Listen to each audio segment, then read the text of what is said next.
जय श्री कृष्ण।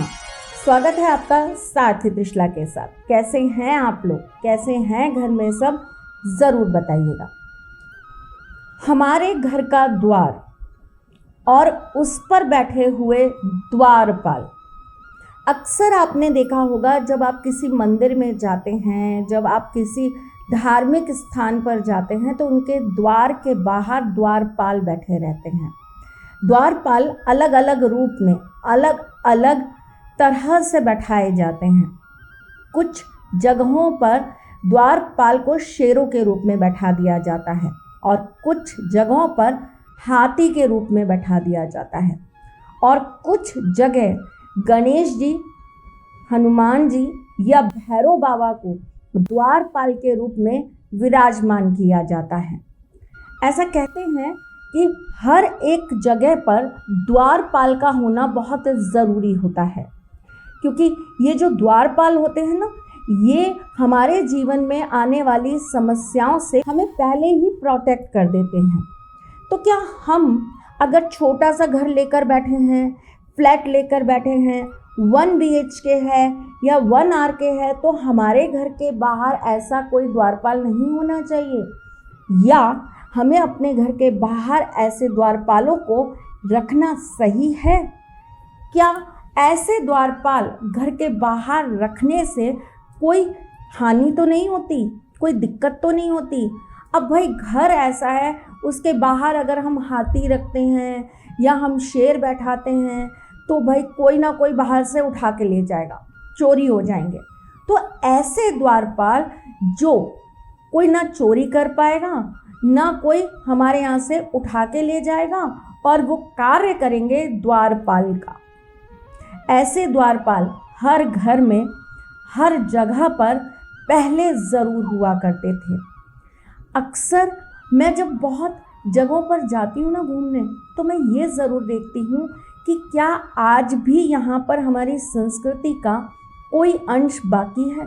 क्या आज भी यहाँ पर हमारी संस्कृति में से कोई चीज़ सहेज कर रखी गई है? तो बहुत सारे गांव में, बहुत सारी जगहों पर मैंने उन चीज़ों को आज भी देखा है। आज भी मैंने देखा है कि लोग उसे संभाल कर रखते हैं। जैसे कि घर के मुख्य द्वार के दोनों तरफ आले बने होते हैं। नोट किया है कभी? आले मीन्स छोटी छोटी खिड़कियाँ सी बनी होती हैं। कभी नोट किया है आपने? आपने कभी ध्यान से सोचा है आपके गांव या आप कभी किसी की शादी में या किसी के किसी उत्सव में किसी ऐसी जगह गए हों जहां आपने घर के बाहर ये आले देखे हों? नहीं देखे? देखे हैं? चलिए, जो भी है कमेंट में बताइएगा। ये आले क्यों बनाए जाते थे? इनका महत्व क्या होता था? क्यों होता था ये? इनको क्यों बना के बाहर लगाया जाता था? शो के लिए नहीं, इनका एक महत्वपूर्ण कार्य होता था, वो मैं आज आपको बताऊंगी। लेकिन उससे पहले आपको ये बताऊंगी कि मैं कौन हूँ। मैं आपके एस्ट्रोलॉजर हूँ, वास्तु शास्त्री हूँ, चेहरा भी पढ़ती हूँ, आवाज़ भी पढ़ती हूँ और हाथों की लकीरें भी पढ़ लेती हूँ। क्योंकि आपकी सारथी हूँ, इसलिए आपको जीवन का सार बताने चली आती हूँ। जब आज बात कर रही हूँ आपसे द्वारपाल की, तो आपको ये बता देती हूँ, घर के मुख्य द्वार के ऊपर बैठे हुए गणपति भी द्वारपाल का कार्य करते हैं। जिसका घर साउथ वेस्ट या साउथ ईस्ट डायरेक्शन का होता है, उन्हें घर के ऊपर सिंदूर चढ़े हुए हनुमान जी को अपने घर पे द्वारपाल की तरह बैठाना चाहिए।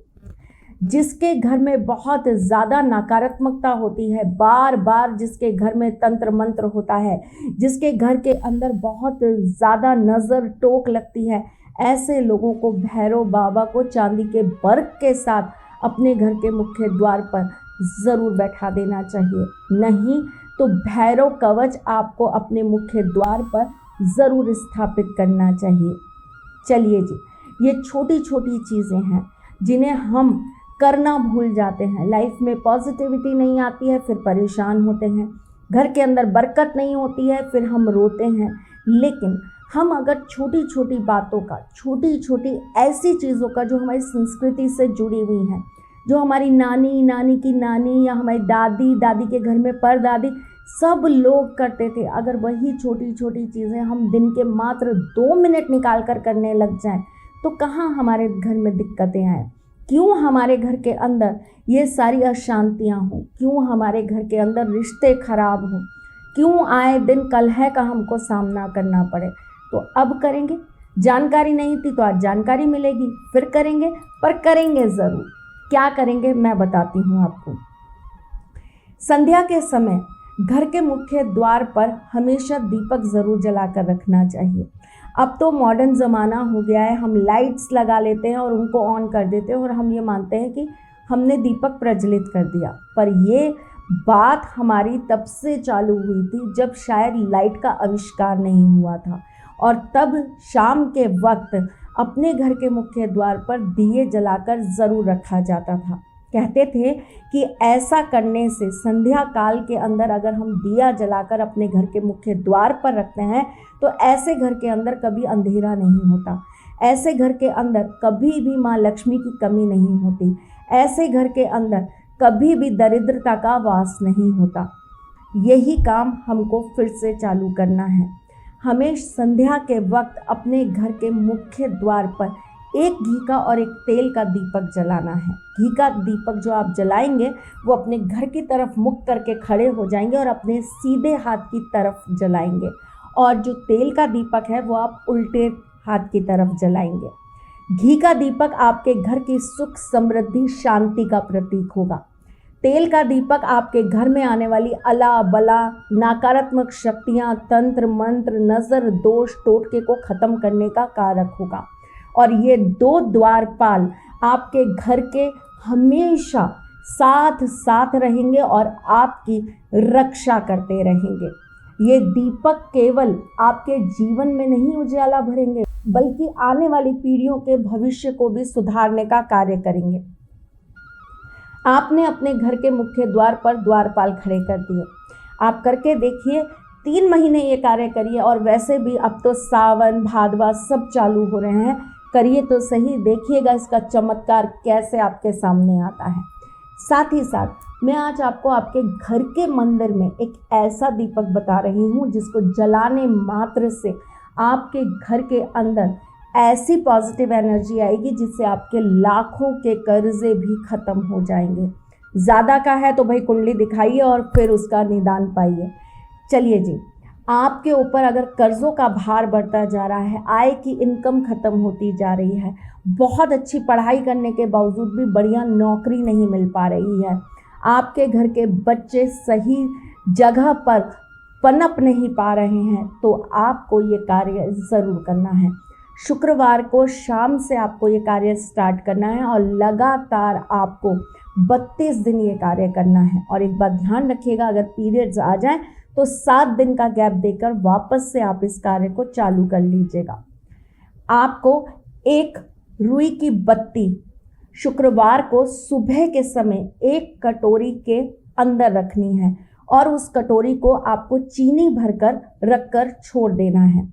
शाम को आप वो बत्ती निकालेंगे और आप उससे घी का दीपक जलाएंगे, और ये जो चीनी है ना, इसे आप अगले दिन किसी गरीब को दान कर देंगे। लगातार 32 दिन आप यही कार्य करेंगे। सुबह के वक्त आप एक बत्ती लंबी रुई की आप जो है चीनी की कटोरी में रखेंगे, उसी बत्ती से आप शाम को दीपक जलाएंगे और अगले दिन ये चीनी दान कर देंगे। करके देखिएगा, महालक्ष्मी की कृपा आप पर ज़रूर बरसेगी, मेरी श्री जी का आशीर्वाद आप पर ज़रूर बरसेगा और आपके जीवन के सारे कष्ट ज़रूर ख़त्म होंगे। अच्छा लगे तो प्लीज़ कमेंट ज़रूर करिएगा और आपके जीवन में जब परिवर्तन आए तो हमें ज़रूर बताइएगा। मैं फिर आऊँगी कुछ नया, कुछ अलग, कुछ अद्भुत लेकर। तब तक के लिए मुस्कुराते रहिएगा, रिश्तों में मजबूती बना के रखिएगा, अपने साथी के साथ में जुड़े रहिएगा, प्यार देते रहिएगा, प्यार लेते रहिएगा, ख्याल रखिएगा अपना और उनका जिनसे आप प्यार करते हैं। मैं जल्द आपसे मिलने आऊँगी, तब तक के लिए जय श्री कृष्ण। सारथी माँ त्रिशला ज्योतिष के क्षेत्र में विश्वविख्यात नाम है। ज्योतिष शास्त्र में पीएचडी माँ त्रिशला पिछले 22 वर्षों से ज्योतिष की सभी परंपरागत विधाओं के साथ साथ अनेक दुर्लभ गुण विधाओं जैसे परछाई एवं नव्स के अध्ययन से अपनी सटीक भविष्यवाणी और पूर्वानुमान के लिए विख्यात हैं।